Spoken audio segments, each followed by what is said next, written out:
دا وګورئ دوستانو ښه له ده نه په جمع کې یو رکعت تېر شوی کله چې تاسو نه یو رکعت تېر شو ډېر اسانه ده راولاړ به شئ او دا یو رکعت ډک به وکئ ډک څه معنا ډک معنا دا چې الحمدلله سره له یو صورته یا یو 3 آیتونه د قرآن شریف دا چې کله تاسو وویلي بس بیا به لاړ شئ او کې به نه خبره ښه اوس تاسو وګورئ د دې ورونه 2 رکعته تېر شوي دي که چېرته تاسو نه 2 رکعته تېر شول په جمع کې د ماسپښین په مانځه کې د مازدیګر په مانځه کې او یا د ماخوستن په مانځه کې او یا د سحر په مانځه کې څلورو منځونو کې که چېرته تاسو نه 2 رکعته جمع کې تېر شوي وو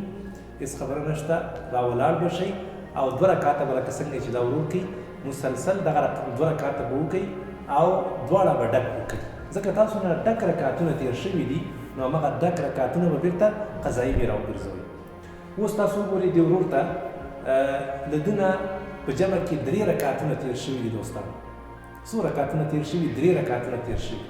هغه که د مازدیګر لمونځ وي که د ماسپښین وي او که د ماخوستن وي 3 رکعته تېر شوي دي څنګه به راګرځئ اول ګورئ څنګه چې ما سلام وګرځاو دی راولاړ شو دلته به دی دا یو رکعت کوي ډک له هغه نه وروسته چې دا رکعت یې وکړ کې به دي ځکه 2 رکعته یې وشو که نه یو زما سره وشو په جمع کې یو یې بیا وکړ نو دلته به منځ کې کښېني صحیح شوه کله چې کېناسته بیا به 3 رکعت ته راولاړېږي ګورئ دا دوست 3 رکعت ته راولاړ شو له دې نه وروسته دا رکعت به هم ډک بیا چې کله سجده یې وکړه بیا به راولاړېږي نو 4م رکعت ته به ودرېږي دا رکعت به دی خالي کړي صحیح شوه په حقیقت کې د 4 رکعتونه شو یو یې ما سره ونیو هغه یې خالي رکعت و که نه بیا یو رکعت وکړه دا رکعت به ډک کوي دلته به کښېني قاعده به کوي بیا به راودرېږي دا رکعت به بیا ډک کوي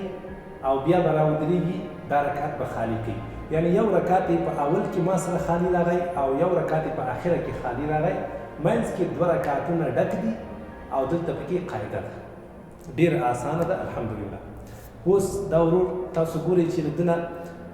2 رکعتونه تېر شوي دي خو د ماښام په جمع کې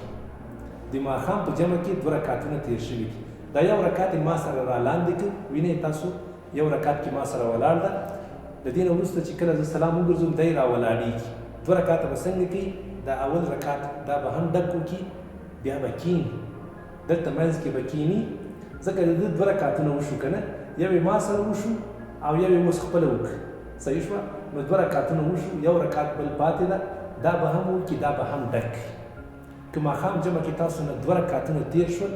دواړه ډک وکئ او په منځ کې یوه قاعده وکړئ دا وه اسانه طریقه که چېرته تاسو نه منځونه یا جمع کې رکعتونه تېرېږي نو په دغه طریقه باندې انشاءالله قضایي راوړلی شي السلام علیکم ورحمت الله ulearn.com یو پلیټفارم دی چې په هغه کې مختلف زده کړې شته دی که څوک غواړي چې بزنسمن شي آنلاین فریلانسینګ طریقه زده کړي اسلامیات ولري که قرآن دی دعوت دی حدیث دی